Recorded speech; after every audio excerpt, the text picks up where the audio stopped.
नमस्कार दोस्तों, stock market studies में फिर से एक बार आपको बहुत बहुत स्वागत है। तो आज मैं फिर से आपके सामने कुछ इंपॉर्टेंस कंपनी का अपडेट शेयर करने वाला हूँ। तो वीडियो को पूरा लास्ट तक देखिएगा और अभी तक आपने चैनल को सब्सक्राइब नहीं किया तो जरूर कर लीजिएगा। तो चलो देख लेते हैं सबसे पहले कंपनी कौन सा है।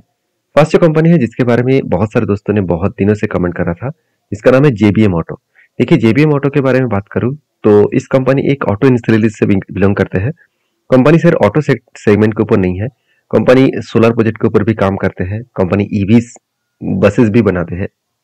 तो आप देख सकते हैं JBM auto limited automotive business that manufacture and sales.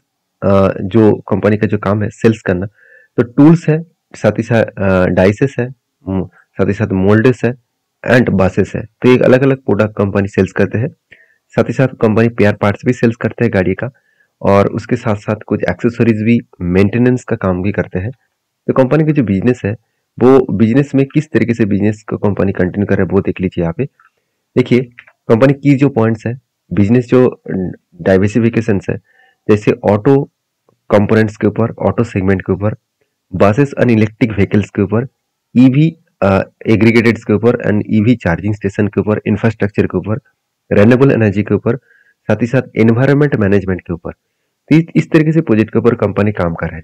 तो 17 मैन्युफैक्चरिंग कंपनी का फैक्ट्रीज है, जहाँ पे हरियाणा में है, यूपी है, महाराष्ट्र, गुजरात, मध्य प्रदेश, राजस्थान एंड तमिलनाडु में। कंपनी का सेल्स ऑफ प्रोडक्ट 90% और सेल्स ऑफ सर्विस 2%, और अदर्स जो ऑपरेशन ऑपरेटिंग रेवेन्यूज है वो 10%। तो रेवेन्यूज का जो ग्रोथ है वो सबसे ज्यादा सेल्स में है, और कंपनी के जो सेल्स हो रहा है वो कंपाउंड डिवीजन के ऊपर 70%। और देखिए सबसे बड़ी बात क्या है, इस कंपनी का जो कस्टमर बेस है वो बहुत स्ट्रांग है। जैसे अशोक लेलैंड, साथ ही साथ डालमियर, उसके साथ Nissan, Renault, FCA, Ford Motors, Toyota, Volvo, तो Volkswagen, Tata Motors, Honda, Escort, Mahindra, उसके साथ साथ होंडई, उसके साथ फोर्स। तो इतने सारे कंपनीज इसके कस्टमर है। तो एक बेस्ट स्ट्रॉन्ग कस्टमर लेवल यहाँ पे आपको देखने को मिलेगा। बाकी इस कंपनी के बारे में इसीलिए चर्चा कर रहा हूँ क्योंकि बहुत सारे लोगों के कमेंट्स है कि सर इस कंपनी के ऊपर क्या करूँ अभी। देखिए, मेरे खुद के ओपिनियन आपको साथ शेयर कर रहा हूँ। कंपनी के जो पी रेशियो है मुझे अभी बहुत हाई लगा, क्योंकि एवरेज पी रेशियो से 35 और कंपनी का करंट पी रेशियो 140 के ऊपर है। तो बहुत हाई वैल्यूएशन के ऊपर कंपनी काम कर रहा है। और कंपनी के क्वार्टर रिजल्ट के बारे में बात करूँ तो सेल्स देखिए, ईयर ऑफ ईयर बेसिस देखा है तो कंपनी का सेल्स अच्छा खासा ग्रोथ हुआ। एक्सपेंस को कंपनी मिटाने के बाद नेट प्रॉफिट 22 से 30 करोड़ बना, 30 से 35 बना, 35 से 50 बना। तो एक अलग लेवल का प्रॉफिटेबिलिटी ग्रोथ आपको आपको देखने को मिलेगा। बाकी इस कंपनी के एज ए इन्वेस्टर, तो इन्वेस्टर के हिसाब से बात करो तो प्रोमोटर से लेकर एफएसडीएस पब्लिक के हिसाब से देखा जाए तो प्रोमोटर के पास तो है, एफएस के पास कुछ क्वांटिटी है, डीएस के पास कुछ क्वांटिटी नहीं है, बाकी पब्लिक के पास है। मतलब इस जगह पे अगर ध्यान दे कि म्यूचुअल फंड अभी फिलहाल के लिए कुछ छोटे मोटे क्वांटिटी ऐड किया है, बाकी देखिए एफएस लगातार बाय करते चले जा रहे हैं, और बाकी प्रोमोटर और पब्लिक के पास सबसे होल्डिंग्स है।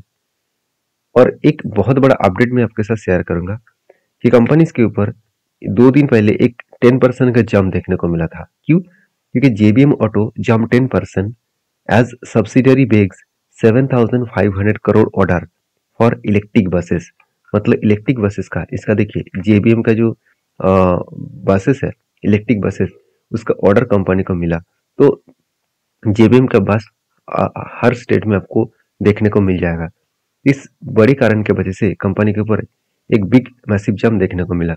अभी जेबीएम ऑटो देखिए किस तरीके से काम कर रहा है, वो लगातार क्या कर रहा है, वो हायर हाई बनते बनते आगे बढ़ रहा है।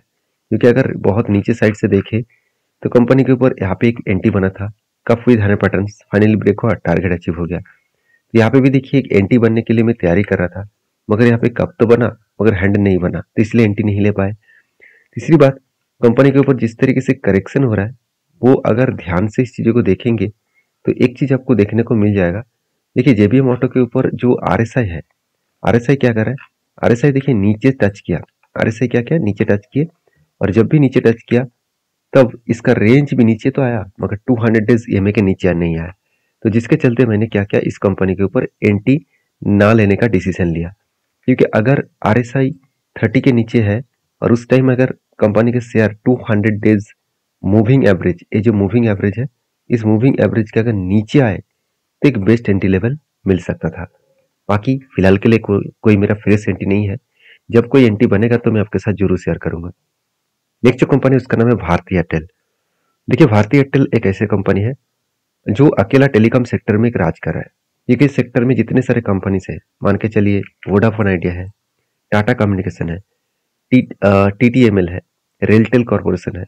तो इस तरीके से जो कंपनी है, इस सारे कंपनीज का हालत उतना खास नहीं है, सिर्फ अकेला भारती एयरटेल का। क्योंकि भारती एयरटेल का मार्केट कैप कितना है, 7,22,000 करोड़ के आसपास।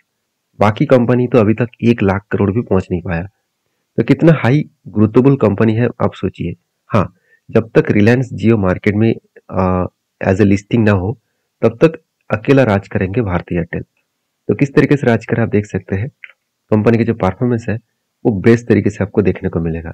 एक्सपेंस भी कंपनी कंट्रोल में रखा। ऑपरेटिंग प्रॉफिट देखिए 18,000 से 19,000 हो गया। तो प्रॉब्लम कहाँ पे है, दिक्कत एक्चुअली कंपनी का कर्जे में है। कंपनी बहुत ज्यादा कर्जा लिया, इसके चलते कंपनी की इंटरेस्ट ज्यादा पेमेंट करना पड़ा। और जो 18,000 करोड़ का प्रॉफिट हुआ था ऑपरेटिंग प्रॉफिट, वो घट के हो चुके हैं 3,000 करोड़ के आसपास।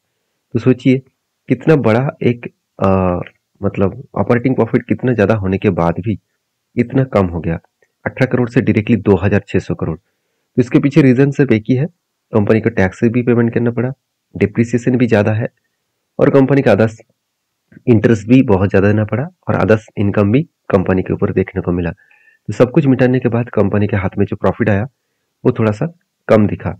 अभी कम होने के बाद भी देखिए कंपनी के बैलेंस शीट में कंपनी के रिजर्व बढ़ता हुआ देखने को मिले, उससे कई गुना ज्यादा कंपनी का कर्जा बढ़ा।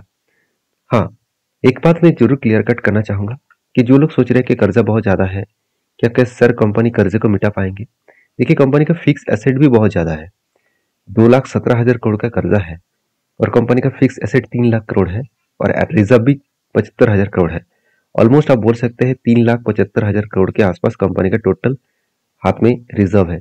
तो रिजर्व एंड फिक्स्ड एसेट है, तो इस दोनों का अगर बेचा जाए तो इजीली वो कर्जे को मिटा सकते हैं। तो इसलिए बैंक इसको लोन भी दे रहा है। अगर इसके पास रिजर्व ज्यादा नहीं होता, फिक्स्ड एसेट ज्यादा नहीं होता, तो बैंक इसको लोन नहीं देता। तो उसी बेसिस में कंपनी अच्छा खासा काम भी कर रहा है। शायद इसीलिए इंस्टीट्यूशन भी इस कंपनी के ऊपर टिके हुए हैं, क्योंकि एफआईएस और डीएस के पास भी अच्छा खासा होल्डिंग्स है। एफआईएस के पास 22% होल्डिंग है, और डीएस के पास मतलब म्यूचुअल फंड के पास 11%, और बाकी प्रोमोटर के पास होल्डिंग्स अच्छा खासा देखने को मिलेगा। पब्लिक इस कंपनी के ऊपर उतना ज्यादा नहीं है, सिर्फ 3% के आसपास है। अभी टेक्निकली चार्ट पैटर्न्स के बारे में बात करूं, देखिए कंपनी बार बार एक रेंज क्रिएट किया, इस रेंज के बाद वो हाई लेवल गया, फिर से एक रेंज बना, फिर से हाई लेवल गया, फिर से रेंज बना, और फिर से हाई किया। और मैंने आपको ये भी बताया कि यहाँ पे एक रेंज क्रिएट हो रहा है कफ विथ हैंडल पैटर्न्स का। कफ तो बना, अभी तक हैंडल नहीं बना।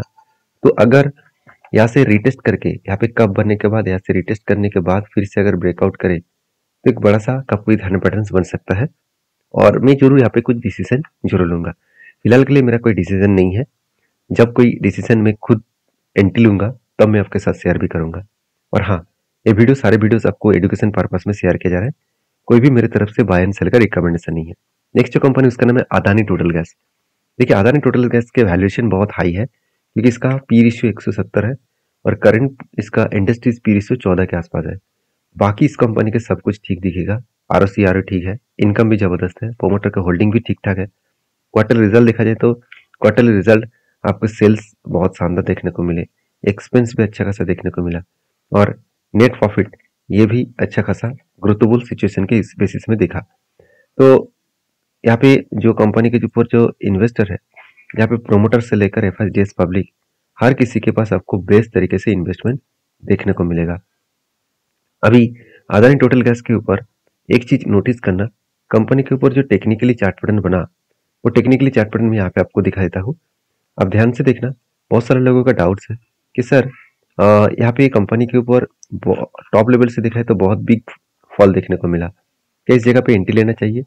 देखिए, जिस तरीके से बाकी अदानी ग्रुप के सारे कंपनी का रिकवरी हुआ, उस तरीके से एटीजीएल का रिकवरी नहीं हुआ। तो इसका मतलब कुछ ना कुछ तो गड़बड़ी है, जिसके चलते कंपनी ऊपर नहीं जा रहा है। दूसरी बात, मुझे कुछ दोस्तों ने कमेंट्स किया, सर जिसका आरएसआई है वो 30 के नीचे आ गया, क्या इस जगह पे आप एंट्री लेने वाला है। बिल्कुल नहीं, क्योंकि RSI यहाँ पे 30 के नीचे आया था, इस जगह पे 30 के नीचे आया था, तब मैंने एंट्री लिया और इसका हाई लेवल में टारगेट हुआ था। क्यों? क्योंकि तब 200 डेज मूविंग एवरेज के नीचे था, तो एक एंटी बेस्ड बना था और टारगेट भी अच्छा खासा बना। तो यहाँ पे तो RSI 30 के नीचे आया, मगर 200 डेज EMA के नीचे नहीं आया, इसलिए मैं यहाँ पे एंटी नहीं लेने वाला हूँ। तो जब तक कोई रेंज बने, जब तक कोई पैटर्न्स ना बने, तब तक एंटी लेना बहुत बड़ा रिस्की जोन होगा। हाँ, एक एंटी लेवल यहाँ पे बन सकते हैं, क्योंकि यहाँ पे एक रेंज बन रहा है। वो रेंज कुछ इस तरीके से बाइंग रेंज बना, और वो भी 50% के आसपास। तो 60% के आसपास बाइंग रेंज बना। जब इस नीचे लेवल को टच करेंगे तब एंट्री करूंगा, और टॉप लेवल तक मेरा टारगेट रहेगा। बाकी जब एंट्री होगा तब मैं इसके ऊपर डिटेल्स वीडियो भी बनाकर शेयर करूंगा। वीडियो में अगर जानकारी अच्छा मिले तो प्लीज लाइक करना, और इस वीडियो में दिया हुआ सारे information as a education purpose में है। मेरे तरफ से कोई भी बाय एंड सेल का रिकमेंडेशन नहीं है। और बहुत सारे दोस्तों ने मुझे कमेंट्स किया, सर आप ऑनलाइन क्या कोर्स कराते हैं? मैं आपको पहले ही बोल चुका हूँ, मैं किसी भी पेड वर्जन का कोई भी कोर्स और कोई भी पैकेज, कोई भी टिप्स मैं नहीं देता हूँ। अगर आपको सीखना है तो फ्री ऑफ कॉस्ट सारे चीज़ों को यहाँ पे सीखिए, और सारी चीज़ों को आप इम्प्लीमेंट करिए, उसके ऊपर बैक टेस्टिंग करिए, उसके बाद काम करिए, क्योंकि हर किसी का रिस्क लेने का कैपेबिलिटी अलग अलग होता है। मेरे तरफ से आपको कोई भी किसी तरीके से रिकमेंडेशन और कोई भी किसी तरीके से टिप्स और ट्रिक के लिए पैसा कभी भी नहीं लिया जाएगा। मिलते नेक्स्ट वीडियो में, तब तक के लिए धन्यवाद।